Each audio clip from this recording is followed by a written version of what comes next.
দর্শক আমন্ত্রণ জানতে চাই শুনতে চাই আজকের আয়োজনে। আজ আমরা কথা বলবো জলবায়ু পরিবর্তন, বাংলাদেশের অবস্থান এবং ঝুঁকি নিয়ে। এই বিষয়ে কথা বলার জন্য স্টুডিওতে অতিথি হিসেবে উপস্থিত হয়েছে USAID environment and climate change team leader Nathan Sage. Welcome to the show. Good evening. আরও আছে রেজওয়ান নবীন, উনি কাজ করছেন founder Bangladesh youth movement for ক্লাইমেটে। ধন্যবাদ। আমরা এই বিষয়ে কথা বলবো। Will back to the discussion after watching a story on this. পৃথিবী উষ্ণ হচ্ছে, ফলে ঝড়ঝাপটা বাড়ছে, ঘূর্ণিঝড় বাড়ছে, বরফ গলে যাচ্ছে, সমুদ্রপৃষ্ঠ উঁচু হচ্ছে। এসবই হচ্ছে বৈশ্বিক জলবায়ু পরিবর্তনের প্রতিফলন। সারা বিশ্বই জলবায়ুর পরিবর্তনজনিত হুমকি এবং এর প্রভাবের মধ্যে আছে। জলবায়ু পরিবর্তনের নানা ধরনের অভিঘাত আছে। অবকাঠামো ধ্বংস হয়, ক্ষতিগ্রস্ত হয় অর্থনীতিও। চেনা প্রকৃতি অচেনা আচরণ করে। বাংলাদেশে এরকমটি ঘটেছে। যখন দেশের কোনো কোনো জায়গায় প্রচুর বৃষ্টি হচ্ছে, তখন দেখা যায় অন্য জায়গা খরায় আক্রান্ত। নদী ভাঙনও বাড়ছে, সাগরের লবণাক্ত পানি দেশের অনেক ভেতরে ঢুকছে। এই অভিঘাত দরিদ্র মানুষের ওপরই বেশি পড়ছে, কারণ তারা উপকূলীয় এলাকা ও নদীর পাড়ে থাকে, চরাঞ্চল ও অন্যান্য ঝুঁকিপূর্ণ জায়গায় বসবাস করে। সর্বস্ব হারাচ্ছে মানুষ। জলবায়ু পরিবর্তনের সঙ্গে তাল মিলিয়ে চলার ক্ষেত্রে আমাদের বাংলাদেশের অভিযোজন ক্ষমতা বা অ্যাডাপটিভ ক্যাপাসিটি অথবা জলবায়ু পরিবর্তন মোকাবেলা করার সক্ষমতা খুব একটা বেশি নয়। আমাদের অর্থও কম রয়েছে, রয়েছে প্রযুক্তিগত দুর্বলতা। তবে এমন সময় পাশে দাঁড়িয়েছে উন্নয়ন ভিত্তিক আন্তর্জাতিক সংস্থা USAID। সংস্থাটি সাতক্ষীরার মুন্সিগঞ্জের নারীদের জন্য করেছে বিকল্প জীবিকার ব্যবস্থা। USAID আসার পরে আমাদের লাভ হয়েছে যে আমাদের এই যে কাজগুলো আমাদের হাত দিয়েছে, এই কাজগুলোর মধ্যে আগে তো আমরা বনে খালি সবসময় পড়ে থাকতাম, তখন তো আমরা শান্তিতে বাস করতে পারতাম না। এখন দেখা যাচ্ছে যে আমরা এই কাজটা পেয়ে আমরা ঘরে বসে কাজকাম করতে আর একটু বিশ্রামও করতে পারছি, যার ফলে আমরা অনেক শান্তিতে আছি। এরপরে আমরা চাই যে আরও আমরা ভালো শান্তিতে যেন থাকতে পারি, সেইভাবে আমাদের কাজকাম আসলে আমরা আরও ভালো শান্তিতে থাকতে পারব। এছাড়াও এই সংস্থাটি ক্রেল প্রকল্পের মাধ্যমে রানী মণ্ডলের মতো নারীদের আবহাওয়ার জন্য উপযুক্ত প্রযুক্তির চাষাবাদের প্রশিক্ষণ ও জমি লিজ বন্দোবস্ত করে থাকে। দেখা যায় যে আমার বীজগুলো একবার যে এই বীজ থেকে চারা নিয়ে গেছে, ভালো ফসল পাইয়েছে, আমিও পাইছি। সেই কারণে আমার বাজারে ওঠাতে হয় না। আমার মোবাইল ফোনে সংযোগের মাধ্যমে বা সবার চেনা পরিচিত হয়ে এখন আমার বাড়ি থেকে চারাগুলো উঠায় নিয়ে যায়। নদীর যখন গতিবেগ স্রোত হবে, তখন এই গাছে গতিরোধ কমিয়ে দেবে নদীতে যখন তুফান হবে, তখন গাছের গায়ে ধাক্কা লেগে এই ভেড়িবাদ রক্ষা করবে গাছে। ওই তুফান আর এই রাস্তার গায়ে লাগবে না, রাস্তা আর ভাঙবে না। আমরা যে দীর্ঘদিন আমরা জঙ্গলে বসবাস করি, জঙ্গল এলাকায় বসবাস করে জ্বালানির জন্য আমাদের জঙ্গলে যেতে হয়। একটা গাছ কাটতে গেলে আর 5টা গাছের ক্ষতি হবে। এই গাছ ক্ষতি না হয় যাতে আমরা এইখানে যদি বন তৈরি করতে পারি, আমরা এর থেকে ডাল কুড়িয়ে আমাদের জ্বালানি উপকার হবে, কিন্তু আমাদের জঙ্গলে যাওয়া লাগবে না। আর এভাবেই USAID বাংলাদেশের প্রত্যন্ত অঞ্চলে জলবায়ু পরিবর্তনের হুমকির মুখে মানুষের পাশে দাঁড়িয়েছে নিজেদের নানান উদ্যোগ নিয়ে।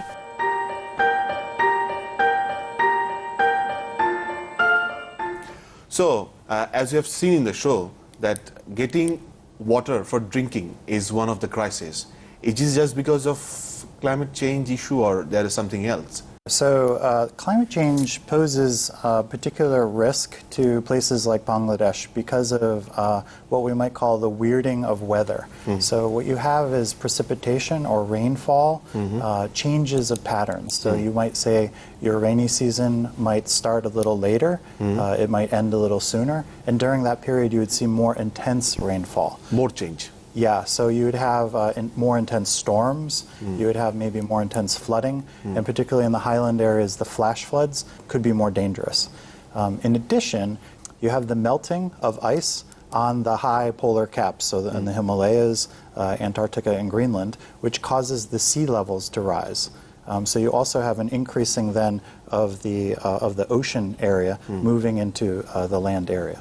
So these are the risks that we are facing from Bangladesh, or there are more risk for Bangladesh? So these changes happen usually on the planet over a longer period of time, but these changes are happening more rapidly. And at the same time, you have an increase in the global population, which causes development, and the development is usually in the coastal area. So it poses particular risk to people who live along the shoreline, as well as the urban areas that also tend to be near the coast. নবীন, আমি ওনার সাথে কথা হচ্ছিল যে ঝুঁকিগুলো নিয়ে, বাংলাদেশের ক্ষেত্রে আর কি কি ঝুঁকি আছে বলে আপনি মনে করছেন? না, উনি যেটা বলছিলেন যে জলবায়ু পরিবর্তনের ফলে যে সমুদ্র উচ্চতায় বেড়ে যাওয়া কিংবা হচ্ছে যে এর যে অন্যান্য প্রেক্ষাপটগুলো আছে তার প্রেক্ষিতে যে ঝুঁকির মুখোমুখি আমরা আছি, সেখানে একটা বড় কারণ হচ্ছে যে বাংলাদেশের জলবায়ু পরিবর্তনের কারণে যে সাইক্লোন কিংবা অন্যান্য যে হ্যাজার্ডগুলো আছে তার তীব্রতা এবং তার মাত্রাটি বেড়ে গেছে। সো এইটি কেন ঝুঁকি আমাদের জন্য? এটি ঝুঁকি হচ্ছে কারণ বাংলাদেশের যে জনসংখ্যা ঘনত্ব এবং জনসংখ্যা এটি অন্য অনেক দেশের তুলনায়, তার কারণে আসলে আমাদের জন্য রিস্কটা অনেক বেশি। বিকজ এই যে অনেকে আপনি যে ভিডিওটি দেখিয়েছেন সেখানে পানির সংকট কিংবা এই ধরনের অন্যান্য অনেক সংকটের কারণেই আপনার গ্রাম অঞ্চলের মানুষ কিন্তু শহরের দিকে আসছে।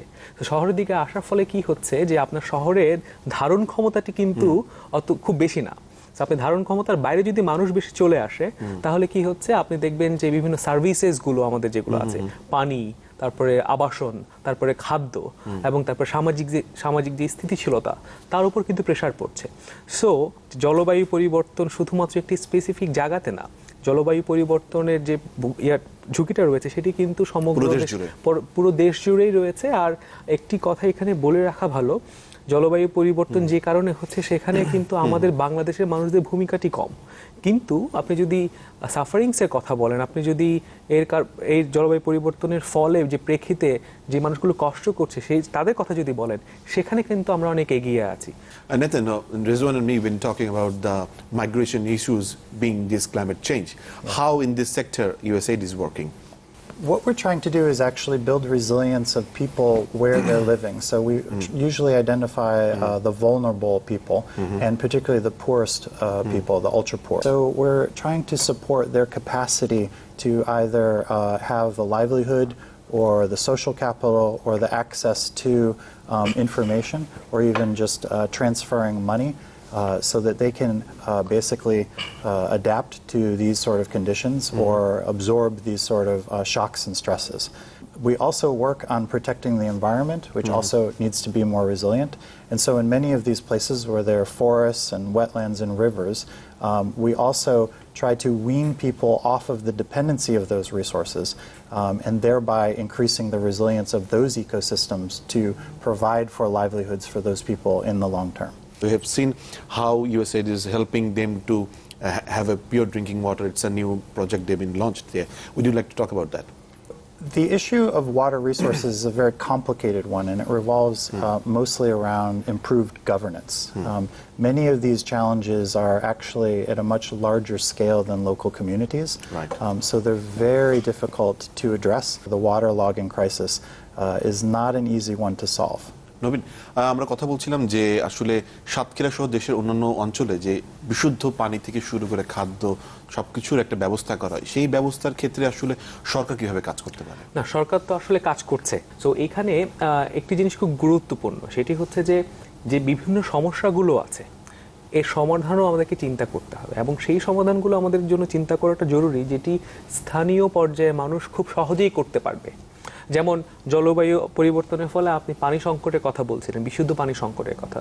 সো আমরা জানি আমাদের একটা কাল আছে বর্ষাকাল।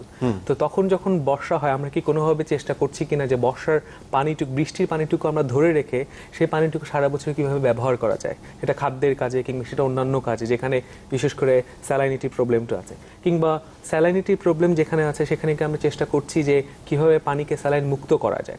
সেখানে সরকারের বিভিন্ন প্রকল্প আছে, সরকার করছে এটি।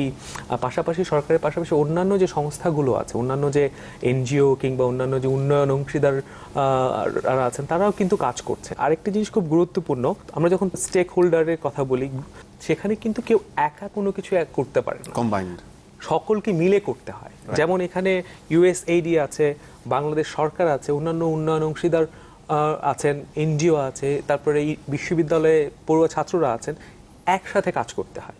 তো সেই জায়গাটিতে নজর দেওয়ার খুব গুরুত্বপূর্ণ যে আমরা যেন এখন আমাদের যে কথা চলছে জলবায়ু পরিবর্তন সেটা তো চলছে অনেকদিন ধরে চলছে, কিন্তু আমরা যেন অনেক বেশি অ্যাকশন ওরিয়েন্টেড হতে পারি, আমরা যেন অনেক বেশি যে সমস্যাগুলো আছে তার জন্য সলিউশনগুলো নিতে পারি। সো সেই সলিউশন নিয়েই আসলে আমাদের এখন বেশি কাজ করা উচিত বলে আমি মনে করি। Right. Nathan, how all these stakeholders working together and taking initiatives? Yeah. So USAID's investments on climate change and disaster resilience in Bangladesh focuses in 3 different areas.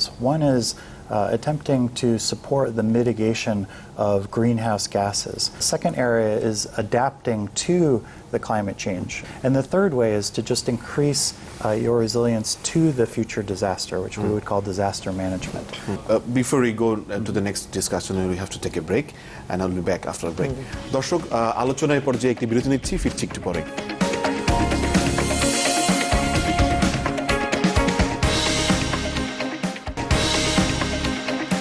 আলোচনা করছিলাম জলবায়ু পরিবর্তন বাংলাদেশের ক্ষেত্রে কি কি ঝুঁকি আছে সেই বিষয়ে, সেই আলোচনায় আমরা ফিরে আসছি। What role media really can play in this case, in the climate change? Sure. How media can aware people? So with many issues, we have the challenge of building knowledge, awareness, and the practices. So particularly mass communication is a way to kind of remind people of the challenge, and also to provide opportunities for mobilizing people collectively to take action. Whatever we are showing on the media, trying to educate the people, that's not easy lesson to do, because you need to have some capacity for the media, and media have some capacity to enhance people's knowledge. And this climate change is not a matter of A, B, C, D. You will teach them easily. How these all can work together? What do you think? I think I can jump in here. Sure, no problem. Yeah. So, well, I think that's interesting because when we are talking of the media, the first question is, does our media know their audience better?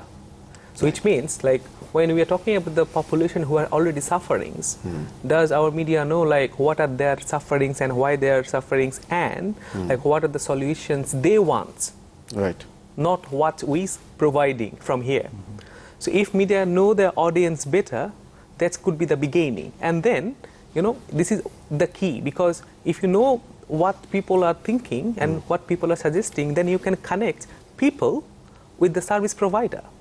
And media can actually play a really important role to make a bridge between the service provider, between the governments, between the NGOs, between the donors and the people. When our media is actually making a program or like having interviews with the people or doing lots of work on climate change, do media really think like the information that they are providing, is it interesting for people to actually take action?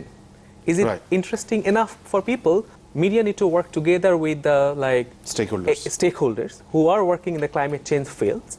Media need to actually, we need to go to the like very down areas in the like where people are affected, so that media can like learn also from them and also portray those stories. Like it's not always challenge we are facing in terms of climate change. Also, like we have lots of good stories, we have lots of success stories. People are taking actions. Even people are in some areas. I had chances to visit some of the affected areas, and in some areas people are not waiting for anyone to come and help them. People are taking their own actions. So media can portray those success stories and share with others so that other people can do it.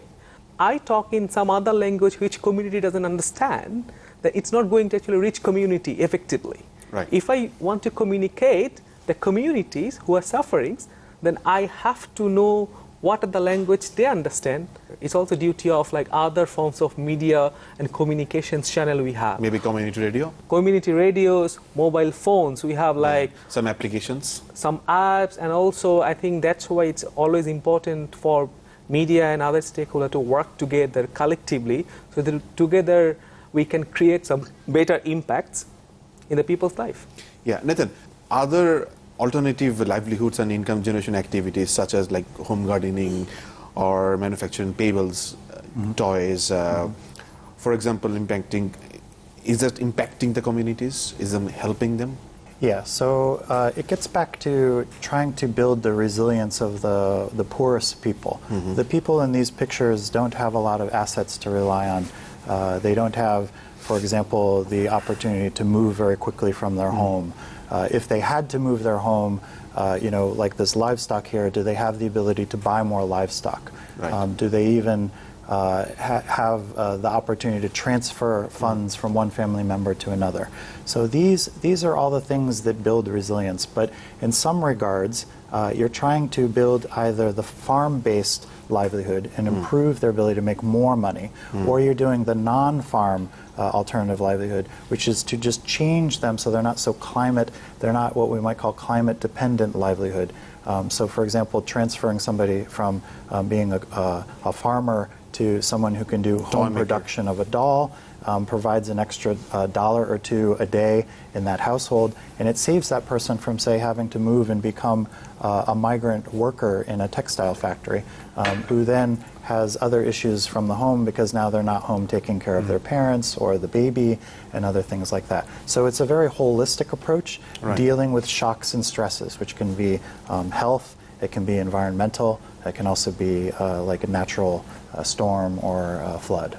I have a question for both of you. We have heard good words, promising words from the world leaders, in this case supporting other countries like Bangladesh in the field of climate change, but we haven't seen them really actively participating to feeling the damage. And what do you think? Am I right or wrong? No, well, it depends on the context, but I think compared like the situation we had when world leaders come together to sign a Paris agreement, this is one of the good steps, but this is not the end.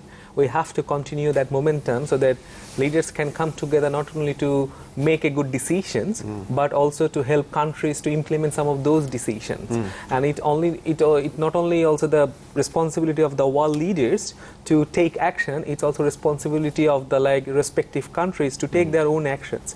And definitely some of the countries need support, need technologies, need resources to do what will create impacts to the people's lives. And that's why I think the role of every stakeholder is important, not only at national levels, but also in the regional and international levels, because climate change, it's not a problem for Bangladesh. It's also a problem for US. So we have to work together, and it's also a problem for other neighboring countries. So if we don't work together in tangible ways, then we cannot actually deal with the situations better. So the experience we are getting from the fields to tackle with the natural disaster, and we can easily share with those experience with the people in the US, because we also know when they have the cyclone or they have the natural disaster, so there is a lot we can offer to them, and vice versa. We can also learn from them what are the technologies they are using at the household levels, in the other levels. So it's again it's all about working together at different levels, and it can be done at the policymaker levels, it can be done at the practitioner levels. People connection also can add values in this overall process. So what he's talking about is, for example, sharing lessons and best practices. Some of these might be technologies that come from developed countries and help to, for example, improve your early warning system. But many times they could be from Bangladesh, and it might be a new farming system or a new way to go across a body of water. And then they can share that with other countries who have the same challenge, but they hadn't yet thought of that solution. So oftentimes this sharing information between people who are adapting can also create wonderful opportunities and solutions. Yeah, so the discussion will be going on, but we have to take a break, and after a short break we'll come back. দর্শক, আলোচনার এই পর্যায়ে একটি বিরতি নিচ্ছি, ফিরছি একটু পরে, সাথেই থাকুন।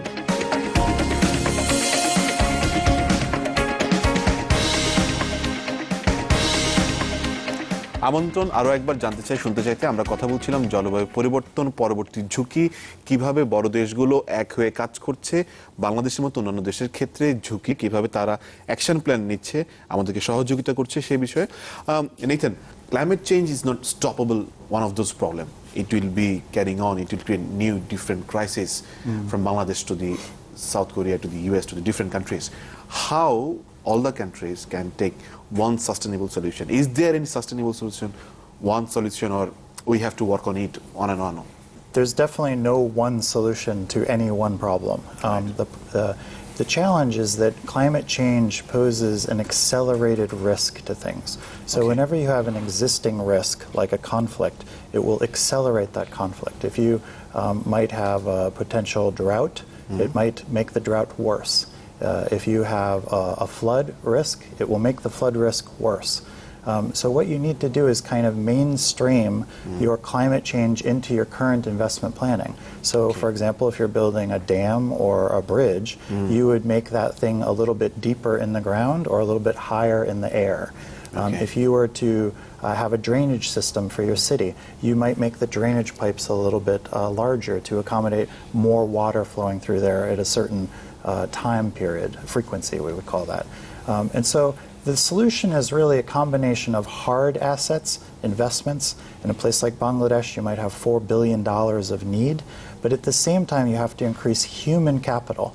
So that is to say, there's a lot of, as we talked about earlier, a lot of knowledge and understanding and change in how you do things. So it's not just physical infrastructure that you need. You actually have to change the way you live to take into consideration the environment and the climate that is changing. Simply that I understand that's not for 5 years or 10 years. Maybe we have to think nearly about 50 years and like that, so that the solution, the problem can be handled, tackled easily. Nobin, what are the problems you're facing? Are you on the right track? It depends, again, like how you analyze the context when leaders are coming and making any global decisions. But the good thing is, like, there is a huge effort from even our side as a country to make sure we are in the right track in terms of in different global negotiations. And I think one of the things we can proud because of like the way Bangladesh is playing its role as a nation into the different global discussions in global conference, especially in climate change, because we are not only trying to bring our voices into those global discussions, but also trying to bring the countries together who have the similar problem like us, so that we can make sure when global leaders are coming together, they can make the right decision considering the challenge we are already facing in countries. So I think that's why it's also responsibility of the people of all of the countries who are suffering and who are not but will suffer to actually ensure and come together, like, so that their voice can be heard by the world leaders. They can make an appropriate pledge. They can ask world leaders to come up with appropriate solution, so that we don't have to discuss only. We can take action in the grounds, and decision of the world leaders are supporting us in the ground to save lives, reduce sufferings, and meet the challenges we are facing related with climate change. Nathan, how USAID is helping Bangladesh to, in this case, keeping Bangladesh on the right track? I'm not sure that Bangladesh needs to be kept on the right track, but I would say that in general, just following on this discussion, that President Obama has definitely brought climate change to the forefront of the global focus, and particularly in the U.S. So it is one of the highest priorities for the United States to address climate change, both inside the country as well as internationally with our partners. And so I think with the Paris Agreement, it is a really momentous occasion. It is historic in that regard, in that countries have come together and sort of volunteered their commitment to do their part within their economies to be able to tackle the solution, which is, as you pointed out, it is a long-term challenge. The challenge on the mitigation side, which is less of a problem for Bangladesh, is how to transition from the 20th century carbon-based economic development, i.e., pulling petroleum and gas out of the ground and turning it into products that are produced through industry. And we need to do that in a way that is cleaner and doesn't produce the greenhouse gases. And energy is one of those main sources of the carbon pollution. And so we have made a massive transition globally, and particularly in the U.S., in order to get off of petroleum products quicker. And in some countries in Europe, I believe they have very high, if not complete, renewable energy policies. And so the challenge then is how to share these technologies and investments into other areas. and then at the same time tackle the adapting to the changed climate. But is that possible in Bangladesh? Absolutely. How? One of the main challenges is to wean off of coal. So if your Okay. country is reliant on coal-based power and the subsidies that allow that power to happen, that would be kind of counterproductive to your effort to not want to adapt very much. Right. Well, We are about to finish the show. I just want to connect yeah, sure. here. I think Bangladesh is the one of the strongest countries which is using solar power as a source of energy. If you look into going to the village, like lots of village households actually have solar panels, so they are using it as a energy resource. Right. And even interestingly, the per capita carbon emission we have as a nation is very low compared to the other countries. As a developing nation, we have to have a big industries, and the big industry use a huge amount of energy, which may create a lot of damages to the environment. How to minimize that? I will end the show with your answers. So part of it is energy conservation and energy efficiency. So you can have the same industries, whether they be jute or textiles or steel, and USAID actually supports programs to get into those factories to do more energy auditing and bring your demand for energy down. We're also promoting renewable technologies such as the solar home systems, solar irrigation pumps, and we're also doing a wind mapping exercise for Bangladesh so that in the near future we could have private investors, Bangladeshi investors, investing into solar power and particularly wind power on grid.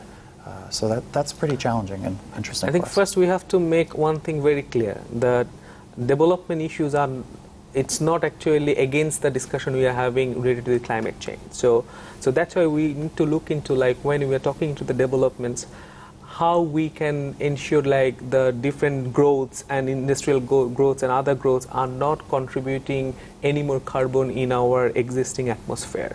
How we can make these industrial growths more greener or more cleaner in terms of energy efficiency. So this is, I think, again, we also need to look as a country how we can make sure our industries are actually using more clean energy, but also we have to work together with the countries who produce lots of carbon compared to many other nations, right. How they can also ensure their industries developments and industrial growth are not contributing any more extra or additional carbon into the atmosphere. So again, we have to work together, people need to come together, we need to push so that we can have more green countries and more green worlds. I'm hopeful too. Thank you for coming to the show. দর্শক, আমরা শেষ করতে যাচ্ছি আজকের অনুষ্ঠান। জলবায়ু পরিবর্তন মোকাবেলা এবং এই নিয়ে ঝুঁকি নিয়ে আমরা আলোচনা করছিলাম, কিভাবে বাংলাদেশ সহ পৃথিবীর অন্যান্য দেশ একসাথে হয়ে সেই মোকাবেলা চ্যালেঞ্জ ফেস করতে পারে সে বিষয়ে কথা বলছিলাম। দেখা হবে আগামী পর্বে। সেই পর্যন্ত সুস্থ থাকুন, নিরাপদে থাকুন।